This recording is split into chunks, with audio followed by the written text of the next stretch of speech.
Okay, so let us make some salmon cakes. So first up, you're going to need some salmon, whether that's fresh salmon, canned salmon, or salmon in a pouch. Now, if you're someone and you're a little skeptical about the canned salmon, you can use the salmon in the pouch. However, if you are feeding quite a bit of people, you might need to buy a whole quite bit of packs. Whereas with a can, you could just pick up maybe one can and you could feed an entire family with one can. So let's move on to the next step.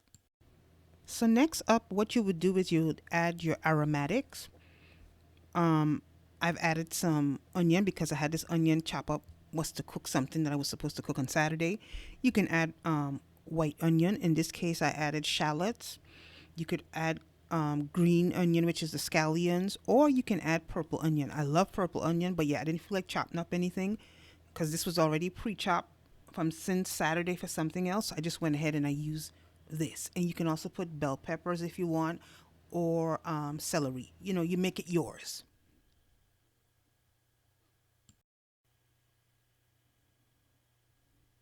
Okay, so next up, I have added my various types of seasonings. Now, seasonings are a preference, your choice of preference. I got my own choice of stuff that I like. Everybody's choice is different. Well, I might be able to eat, someone else can't eat, but you would put your seasonings, whatever your seasonings, you want to put in it. I also put a little bit of butter there. Okay, now so next up we're gonna add our binding agent. Um, you could use breadcrumbs. You could use regular breadcrumbs, or you could use the seasoned Italian breadcrumbs, or the ones that are not seasoned. In this case, I'm using Panko. Panko's some of the best breadcrumbs, and these are Japanese breadcrumbs. They're really good. They have no seasoning nothing in them, but they have a good crunch and they hold real good.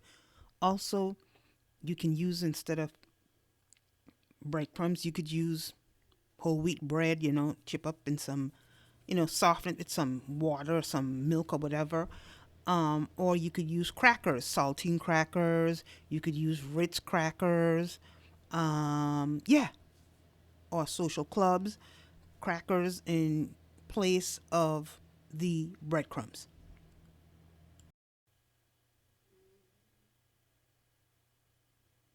So now I have added my breadcrumbs. In addition to my breadcrumbs, I also added some crackers as well. You could do one or either or you can do a combination. Of course, I like to do things a little differently, so I did a combination. And by the way, they turned out excellent.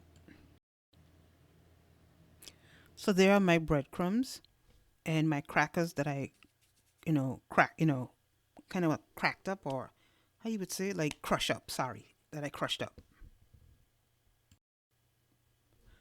So yeah, what I did is I mixed in my dry ingredients. So I mixed them in real good.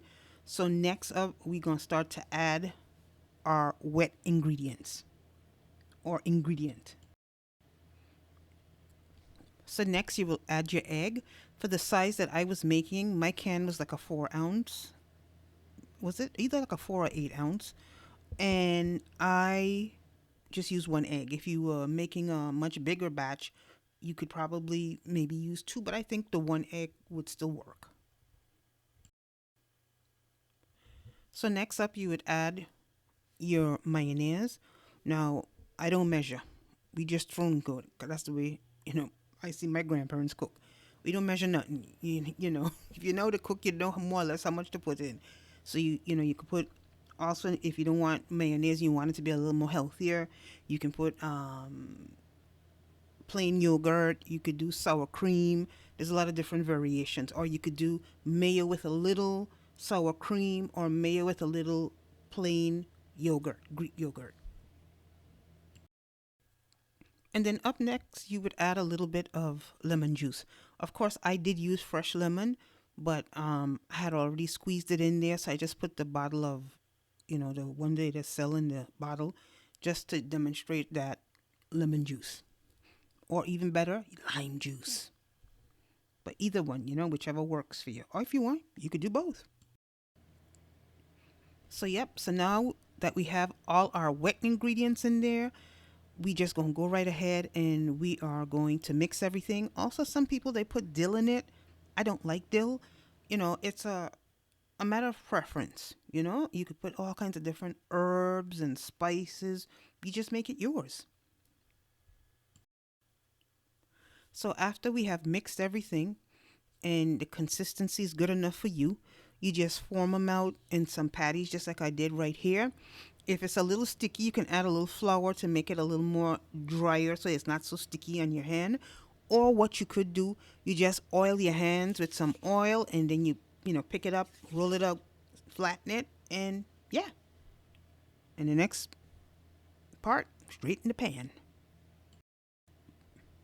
And when you're done, you just put them in the pan. As you could see with my pan, I have a non-stick frying pan, so I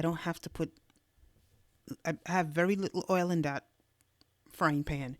I don't even think I have a teaspoon of oil in the frying pan. But that's when you have a good frying pan, And if you have a good frying pan, you don't even necessarily even have to put oil if you don't want to.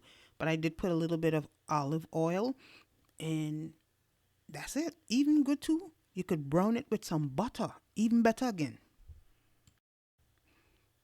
So normally, as you see, I had a little bowl, and I got like 9 medium little size or small size salmon patties. Normally, I'll eat 2 for myself, just 2. Um, and then of course the rest, what I do is I just cut a piece of parchment paper or wax paper, and you just separate them, and then I just store them in the refrigerator for the next day or for whenever. If I'm not going to use them within the next couple of days, well, then what I'll do is I'll just freeze them so that when I want to eat them again, all I got to do is take them out, defrost them. I don't have to worry about rolling them out because they're already rolled out. And all I would do is take them off of the parchment paper and just put it straight into the pan. So this is a great way to kind of have this prepared ahead of time, like, readily available for whenever you feel like just eating it. It's also good too. You can make a good salmon burger with it. Okay, so as you can see, dinner is served. And what I have is I have some spinach and rice. I have cream corn. I also have some candy yams, but that come from the can. Of course, my own tastes way better, but I wasn't feel like doing no general cooking, so I just had a can sitting there. I opened it up, fixed it up. Of course, I add some stuff to it to make it taste much better. And then there is my salmon cakes. As you can see, I have my 2 cakes.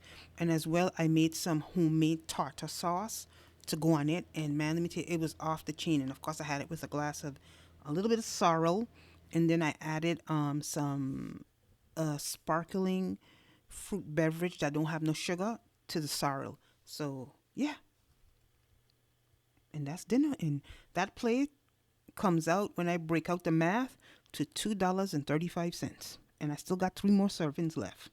The total meal, I think, came out to like $13 and change for 4 servings.